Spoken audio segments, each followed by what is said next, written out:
I was video chatting and dropped my phone on the floor by mistake. As I picked it up, my wife's face changed.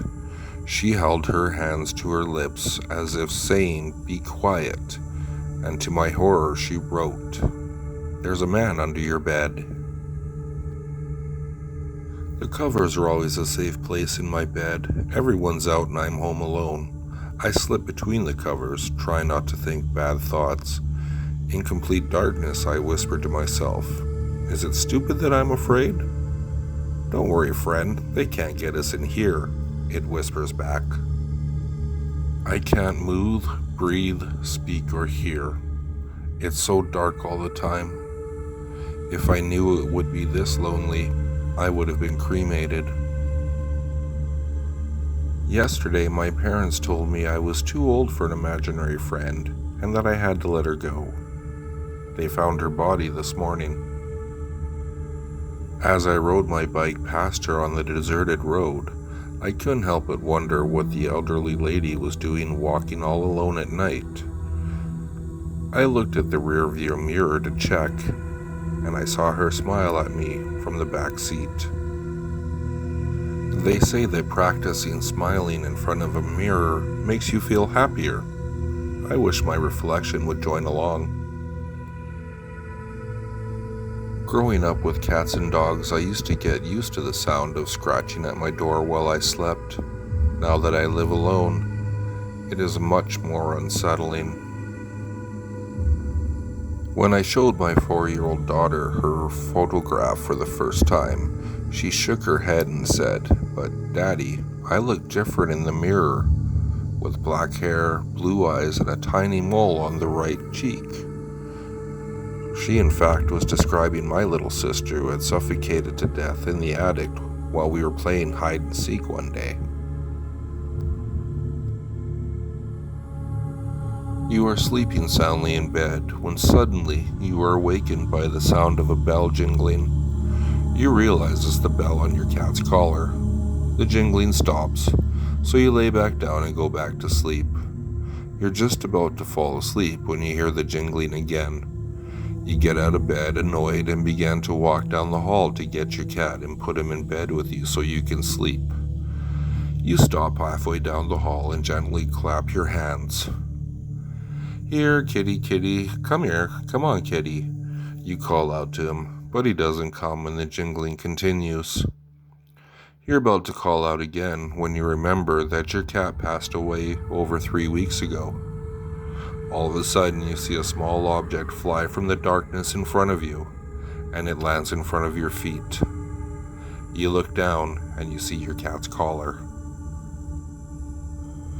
Last night, as I was sitting in my living room and watching a little bit of TV before bed, I heard a strange noise.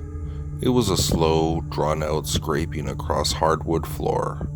Confused, I searched for the source of the sound, and I found it immediately. Someone had slipped a small folded note under the door. What the? More curious than anything, I approached the note slowly. I knelt down cautiously and picked it up, the strange piece of paper. On it were only 5 words, scrawled out in a crude, messy fashion. "Get out. He is coming," the note read. I didn't pause to consider the meaning of the note. However, as I immediately realized there was something very, very wrong with this situation. The note had come from under the closet door. "Here's to you, kid. Happy birthday.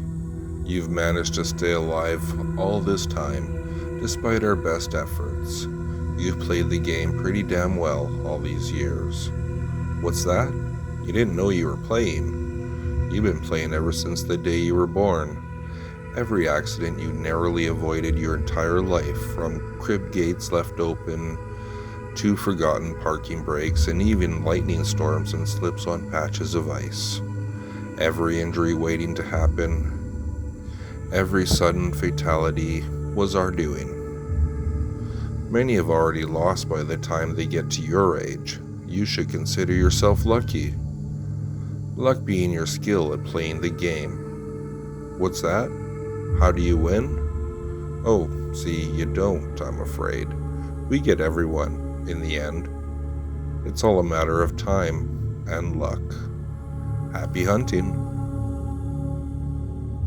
All set for the dinner date, she thought to herself as she looked up to look into the mirror, but somebody else was already there, standing in the mirror, smiling. The lights flicker. I put the pillow over my head, so I won't hear the screams this time. When I was a kid, I would race up to the top of the stairs as fast as I could, like it was some sort of silly game. Well, I must have been 5 or 6 at the time. I'm not sure, but I know I was very little. Somewhere along the way, a voice at the top of the stairs started to whisper to me. It would make bets with me, such as, "I bet you a penny you can't make it to the top of the stairs." I don't really think there was a certain amount of time or anything. As I said, I was pretty little, so I probably didn't have any counting abilities anyway. I recall just sitting at the top of the stairs, having conversations with this voice, about the betting, of course.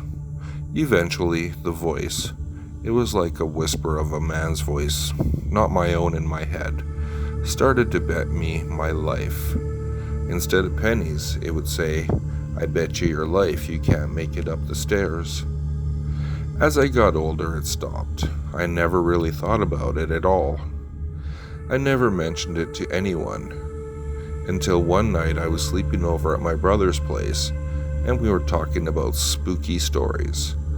Out of nowhere, I brought up the voice at the top of the stairs, and my brother got all quiet. Before I even mentioned anything, he said, "Did it make bets with you too?" We both looked at each other, horrified.